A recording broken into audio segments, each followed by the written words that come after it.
Hello humans! So hello humans, I'm JP and welcome ulit sa ating bagong series. Tapos na tayo sa theories of personalities. Ngayon naman is nasa abnormal psychology na tayo. So ito yung bagong series natin ngayon. So sa series na to, pag-uusapan natin basically yung mga psychological disorders na lagi nating naririnig sa social media. But of course, hindi natin masasabi kung tama ba yung mga naririnig natin about doon. So dito, itatama natin yung mga misconceptions and somehow, pag-aaralan natin yung mga basics about psychological disorders or psychopathology or abnormal behaviors.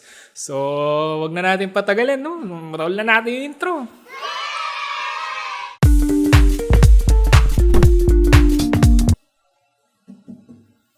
Okay. So, para mas maintindihan natin kung ano nga ba ang isang abnormal behavior or psychological disorders, alamin muna natin yung kwento ni Judy. So, si Judy ay isang 16-year-old student na pumunta sa isang psychological clinic dahil lagi siyang hinihimatay. So, nag-umpisa daw ito 2 years ago after niyang manood ng isang video about frog dissection. Sa mga BS Psych dyan, siguro makaka-relate kayo dito kasi most likely nag-dissect kayo ng frog katulad ko and meron kayong mga kaklase na nag-exhibit ng ganitong klaseng behavior katulad ng kay Judy. So, yun nga, habang pinapanood niya yung medyo graphic na film about frog dissection, nakikita niya yung blood, nakikita niya yung muscle, nakikita niya yung tissues, no? Medyo nafe-feel niya na lightheaded siya, medyo nahihilo siya, no? And then even after nung film na pinapanood niya, pag naaalala niya yung mga nakita niya, no? May nare-remind siya doon and then nahihilo na naman siya. After niya panoorin yun, eventually parang habang nakakita siya ng mga scenes or mga bagay-bagay na nag-remind sa kanya ng mga nakita niyang gory pictures na yun, like raw meat, no? Bandages, o kaya naman yung mga nai-injure na tao, nagagasgas na tao, nakakita siya ng blood, parang nare-remind siya dun sa napanood niya and then nagiging lightheaded na naman siya, nahihilo na naman siya. It came to a point na parang masyadong lumala na ayaw niya nang nakakita ng mga taong nai-injure or ayaw na nakakita ng blood or the mere fact of remembering those kinds of things, talagang nagtitrigger na ng pagkahimatay sa kanya. It came to a point na 5 to 10 times a week, hinihimatay siya, no? And dahil doon, nadidisrupt yung klase nila, no? Siyempre, pag hinihimatay yung estudyante, di ba, lahat magpapanik, lahat, matay yan! Baka yung ba, matayin din, no? But thankfully, hindi naman siguro. And then, yun nga, parang nakaka-disrupt na siya ng klase. It came to a point na yung principal, parang, di ko alam, baka napikon sa kanya or something. Parang inisip niya, baka nag-iinarte lang tong batang to, ayaw niya mag-aral. So, sinuspend niya. So, medyo hindi maganda yung nagiging effect ng behavior niya, di ba? So, malaking problema talaga. So, now ang tanong, nagsasuffer ba ng psychological disorder si Judy? And in the first place, what is psychological disorder nga ba?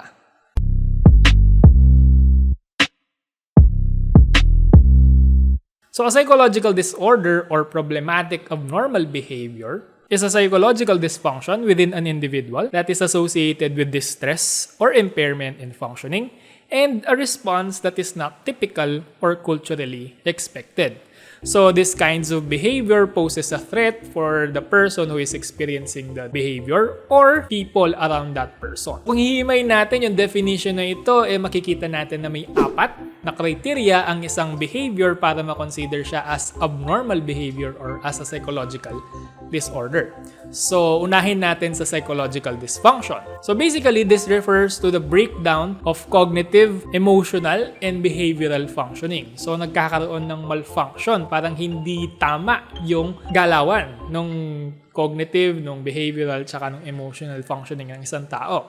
So let's say for example, no, merong isang basic na problem hindi niya ma-solve. That is cognitive dysfunction. O kaya naman meron siyang mga emotions na nafe-feel na very intense that is not proportionate dun sa reason kung bakit siya nagkakaroon ng ganon. No? Let's say for example, yun nga, dugo lang yan. Hindi naman yan snake or di naman yan spider na poisonous sa pwede kang kainin or pwede kang patayin. Pero takot na takot ka.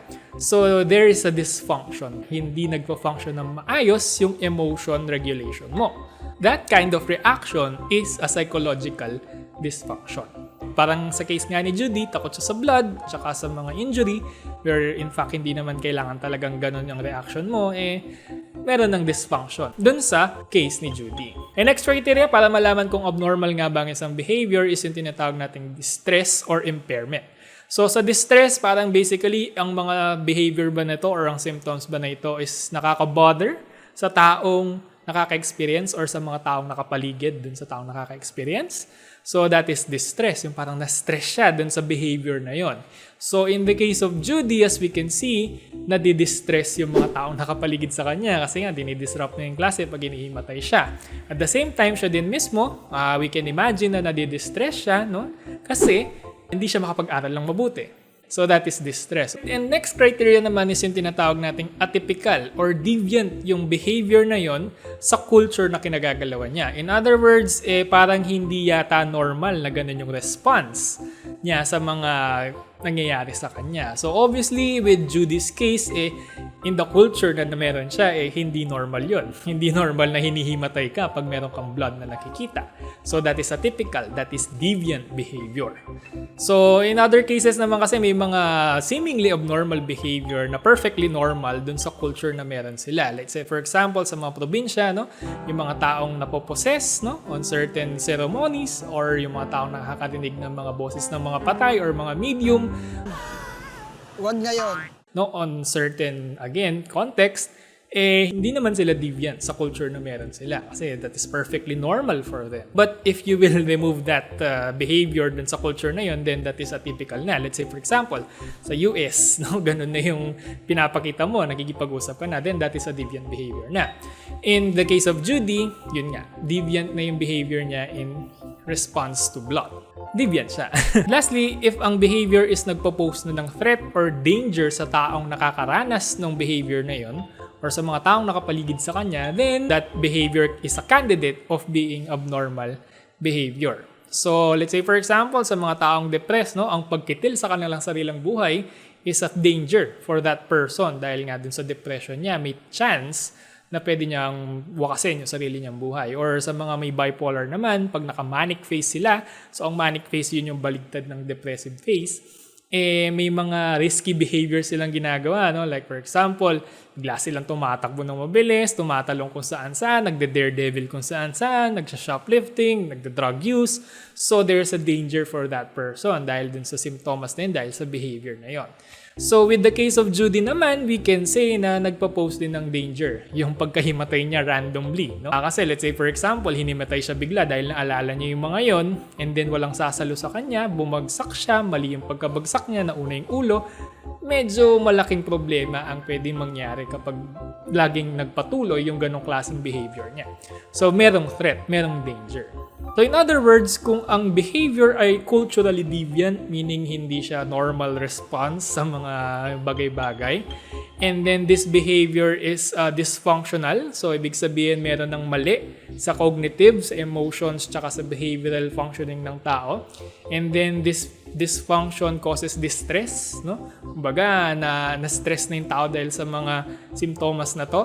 And then at the same time, nagpo-pose siya ng danger para sa tao at sa mga tao nakapaligid sa kanya, then that behavior can be considered as abnormal behavior or a psychological disorder. So in the case of Judy, we can see that these 4 characteristics of an abnormal behavior is present. Therefore, pwede na natin siyang i-diagnose with a psychological disorder. To be specific, yun nga, blood injection injury phobia. So considered siya as phobia at hindi lang basta-basta pag-iinarte or pagkatakot kasi medyo severe yung reactions niya with regards to that stimulus. Kasi may mga tao naman talaga na takot sa dugo, no? Parang pag nakita silang dugo, parang ayoko na lang ganyan. Pero in the case of Judy, medyo matindi yung kanyang reactions. And dahil dito sa severe reaction na to, it might cause some harm para kay Judy kasi alam naman natin sa injection, may magandang nadidudulot naman yung injection, lalo na sa panahon ngayon. Kung gusto mong magpabakuna, ang option mo lang is injection. Wala pang oral vaccination. So, mas lalong tumataas yung risk niya on other danger or other threat kung masyado siyang natatakot sa mga ganong klaseng bagay na hindi naman kailangan katakutan. Hindi ito pag-iinarte dahil si Judy mismo ay nadidistress na about dito. Kung siya lang ang masusunod, gusto niyang mawala na lang yung mga symptoms na to. Ayaw niya makaperwisyo ng ibang tao. Ang mga nag-i-therapy kasi usually gusto lang nilang magpapansin. Pero itong si Judy, na-stress siya kasi nakakaperwisyo na siya sa ibang tao dahil hindi niya nga makontrol ang behavior na ito. So ganon ang psychological disorders. As you can see, hindi tayo basta-basta nagda-diagnose lang, hindi tayo basta-basta nagsabi, nag-exhibit siya ng symptoms ng ganto-ganyan. Ibig sabihin, meron siyang depression, meron siyang bipolar. Hindi pwedeng ganon. Hindi ganon kasimple yun. Masyadong complex ang mga psychological disorders para magbitaw na lang tayo basta-basta ng mga ganong klaseng mga big words. Dahan-dahan lang tayo. Hindi ibig sabihin na exhibit tayo ng symptoms na nakasulat sa DSM-5, which is yung Bible ng mga psychological disorders, ibig sabihin meron na tayong disorder agad. So, dapat masatisfy muna yung 4 na criteria bago natin masabi na ang isang tao is may psychological disorder. Okay? So, naalala ko nung undergrad kami, no? Pag abnormal psychology na yung class, no? Tapos na sa disorder, nagbibingo na yung mga kaklase ko kung sino yung mga may disorder daw and all, no? But of course, it is still in the context of being fun, no? Fun and games lang siya, and in the educational context pa rin naman. So, we don't have to take it seriously. But of course, when it comes to the public, no? Lalo na sa social media, dahan-dahan tayo sa mga pagdadiagnose ng mga ganyan, pagbibitaw ng mga saltang ganyan. Kasi, again, it's very complex, no?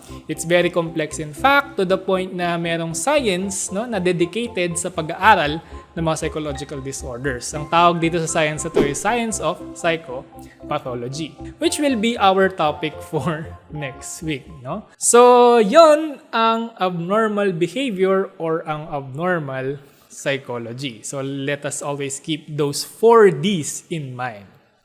Okay? So, ayan, napag-usapan natin yung mga problematic abnormal behavior or psychological disorders sa tulong ng case ni Judy, no? Or kung sino man yung parang naalala nyo dun sa case na yon.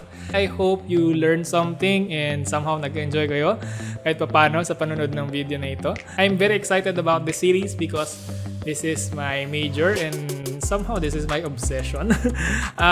This is the reason why I studied psychology.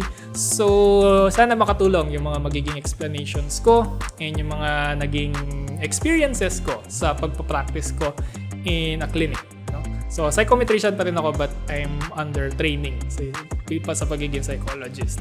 Anyway, so huwag niyong kalimutang i-like and i-share niyo na to sa mga semi-normal niyong friends. No?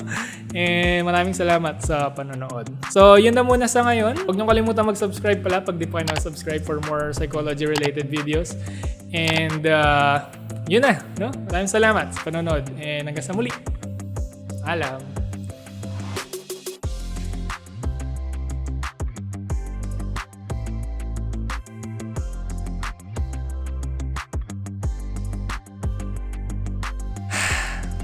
Bye-bye.